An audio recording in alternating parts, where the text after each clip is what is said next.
오늘 말씀은 예수님께서 12살 때에 기록한 내용입니다. 누가복음에서만 기록되어 있습니다. 예수님의 어린 시절은 마태복음과 누가복음에서만 다르고 또 마가복음과 요한복음에서는 예수님께서 30세 이후부터 기록하고 있습니다.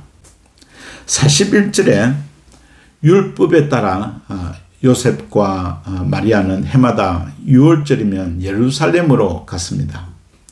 예수님께서도 30세가 될 때까지 해마다 6월절을 방문했을 것입니다. 나사렛에서 예루살렘까지 해마다 다니시면서 이스라엘 백성들의 삶을 주의 깊게 보셨을 것입니다. 12살 때 6월절을 마치고 나사렛으로 돌아갈 때 많은 사람들이 함께 동행했을 것입니다. 그러면 12살 때 되면 또래 친구들과 같이 놀면서 갔을 것이죠. 그런데 예수님이 보이지 않았습니다. 하루길을 지나서 예수님께서 무리 가운데 없음을 알고 예루살렘으로 다시 돌아갑니다.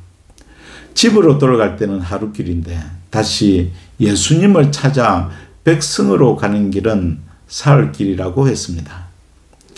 이는 요셉과 마리아가 얼마나 많이 찾았는지를 알 수 있습니다. 이는 51절에서 보면은 마리아가 너무 놀라웠던지 평생 이 사건을 잊지 않았던 것을 볼 수 있습니다. 그런데 예수님께서 성전에서 랍비들과 대화를 하고 있었고 랍비들은 예수님의 말에 놀라고 있었습니다. 40절과 또 52절의 말씀대로 어린 예수님에게도 하나님의 지혜와 은혜가 충만하셨음을 증거하고 있습니다. 그렇지만 그것을 드러내지 않으시고 집에서는 부모에게 순종하는 평범하고 착한 아이로 자라셨습니다. 또한 어린 예수님께서 하나님의 성전 중심의 삶을 보여주고 계십니다.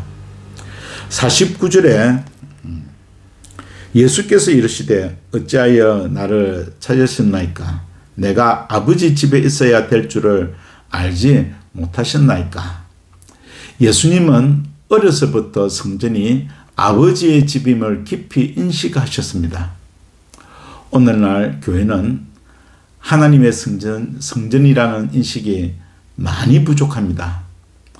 너무 교회를 예배당으로만 강조합니다. 그래서 우리가 출석하는 교회의 중요성을 망각할 수 있습니다.